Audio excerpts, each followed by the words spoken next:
ఒక మెకావిట్ క్యాట్ అంటే mystery cat, అదొక క్రిమినల్ మైండెడ్ క్యాట్ అన్నమాట. మాస్టర్ క్రిమినల్ మనుషులు ఒక చట్టాలు ఏమి తిని పాటించదు. సో సైన్స్ కి ఒక చట్టం కూడా ఏమి పాటించదు, philosophy of science next facts కూడా తిని పట్టించుకోదు, ఎటువంటి సపోర్ట్ లేకుండా గాల్లో తిని ఉండగలదు.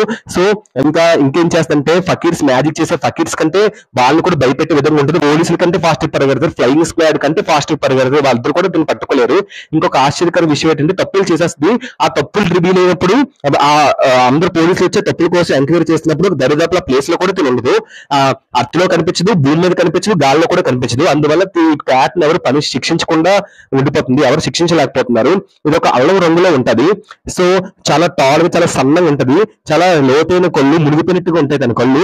ఆ హెడ్ చాలా పొడవుగా ఉంటది, స్కిన్ చాలా మురిగ్గా ఉంటది, పావులాగా ఇటు మెలికలు తిరుగుతుంది తన హెడ్.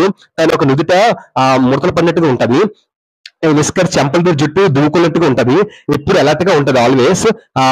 మనుషులు ఈజీగా చీట్ చేసేస్తుంది. దాన్ని ఈజీగా ఇది ఒక మెకావిట్ క్యాట్, క్రిమినల్ మైండెడ్ క్యాట్ ప్రతి ఒక్కరు ఈజీగా గుర్తిస్తారు, ఎందుకంటే తన ఒక డీప్ సెట్ అయితే తన లోతైన కళ్ళు వల్ల.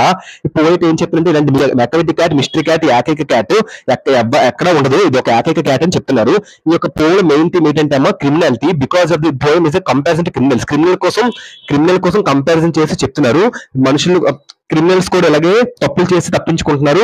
సో ఆ విధంగా క్రిమినల్ ఉద్దేశంతో ఈ యొక్క దాన్ని చెప్తున్నారు. ఇదమ్మా lesson. Hope understand this poem. So playlist లో నీట్ గా 8 CBSE, 9 CBSE, 10 CBSE పెట్టాను, ఈజీగా యాక్సెస్ అవ్వండి అమ్మా. Thank you so much, bye.